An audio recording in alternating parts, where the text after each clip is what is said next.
Okay, here's section 1. It's the hook. Introduce yourself and the issue. Hi, I'm CJ Thompson. I've been working in STEM education for nearly 40 years. During most of that time, I taught middle school to students who do not speak English as a first language. Now, most recently, I've been working with the younger kids, pre-K through first grade. But in all that time, there's one thing that's been consistent, and that is the idea that we leave language out of STEM education.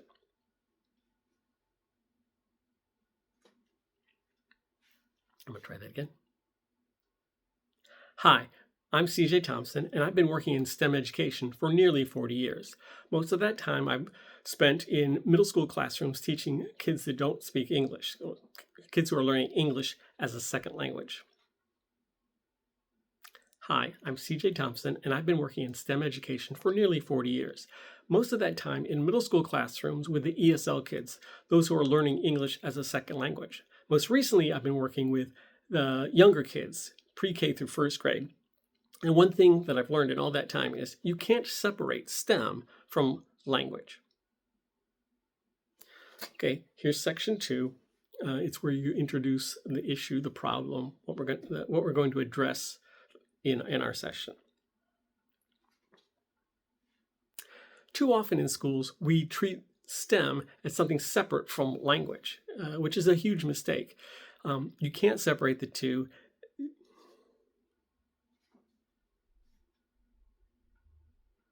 Too often in schools, we keep the domains separate, the content areas separate, and we leave language out of the STEM classroom. And that we're doing our students a huge disservice, especially the younger kids who are just learning the language and the ESL students who are also learning the language. The STEM classroom offers a unique opportunity to infuse language. I'm going to do it again. Too often in schools, we treat the different content areas as if they're separate things. And one big issue is in a STEM classroom, we're not focused on language, which is a huge mistake. We need to. In STEM classrooms, we often ignore language. And that's a problem because in STEM classrooms, we ignore language. And we shouldn't be doing that because the STEM classroom is a perfect opportunity to infuse language into the learning. I don't know if that's good or not, but whatever. All right, section 3 is the big idea. This is where we want to talk about what we're doing differently or what we think we should do differently. Okay, all right, I'm just checking my points. So in our session, we're going to talk about how you can infuse storytelling into STEM learning, not just as a hook to spark their interest, but as a way to keep engagement throughout.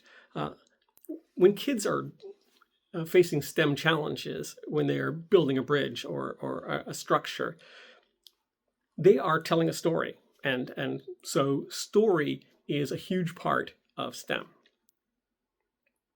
I think that's good enough. Hopefully you can do better. All right, section 4. All right, so in section 4, we want to sort of give some specific things that we'll share in our session. Okay.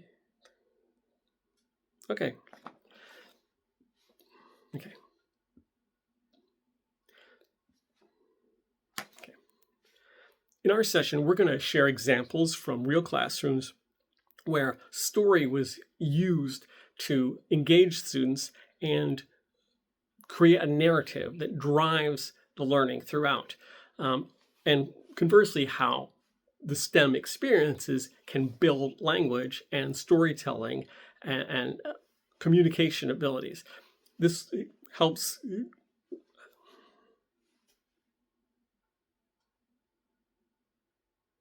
Okay, that's good enough. I'm going to try it again. So in our session, we're going to share examples of how storytelling can be infused into STEM education, into STEM activities, not just to engage the kids, spark their interest, but to create a storyline that sort of In our session, we're going to share examples of how story can be used in STEM activities to engage students and to drive the narrative and keep students interested and engaged throughout. That's good enough.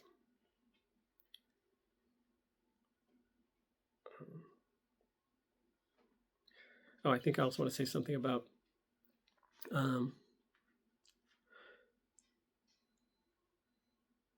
story doesn't just story,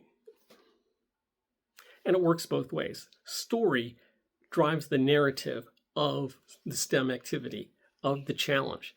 But conversely, the STEM challenge gives students something to focus on, to create language, to communicate. It gives them something to communicate about. So it's that there's a mutual benefit. I should say that a better way, but someone else can say it a better way. Okay.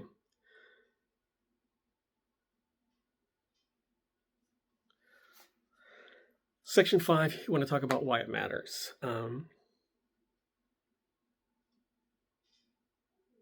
Okay. So we believe every student deserves the opportunity for rich STEM education. And we believe story is one way to reach all students. It promotes equity and confidence in the students and the teachers.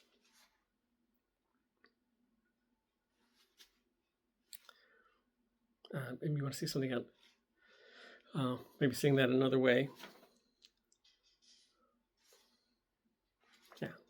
So story is a way to make STEM real, to make it human. And story is a way to make STEM real. Story is a way to make STEM human. And that's how we reach every student.